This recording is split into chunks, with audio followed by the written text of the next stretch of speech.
内政部顶一日预告修法草案，拍算要开放伫台湾毕业的侨生去使客运，也会当做其他产业中介技术的工作。原本是6月底要来施行，即马因为各界有意见，慢车来推动。不过交通部长今日表示，也是希望进一步研究开放。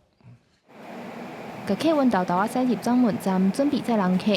公路市区客运司机工时长，若是伫市区交通更较复杂，载人客压力越大。根据交通部公路局的统计，公路市区客运欠工大约2000多人。内政部顶一日预告要修法，予毕业的侨生通做6种中介技术的工作，其中包括客运的驾驶。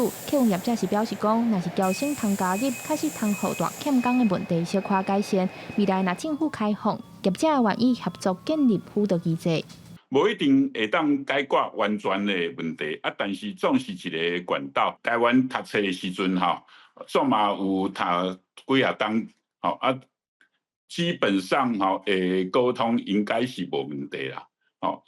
业者这边公司这边嘛会做一个辅导。不过，劳动部的动力发展署表示，伫草案预告期间，外界对这6种工课的政策有侪建议，所以决定慢车进行，要重新评估。原本按算修法了后6月底实施，来应应客运驾驶欠工的问题，即马向法庭。交通部长陈世凯拜时表示，要是希望未来通进一步研议，找出解决客运司机欠工的办法。那侨外生的部分，当然劳动部它有整体的考量，不是只有我们交通部的这个驾驶的部分，可能还有其他的考量。那我们还是希望这件事能够往前推进，因为我们确实在客运业者大家都跟我们反映说这个驾驶员不够，那希望可以透过侨外生的模式能够来协助。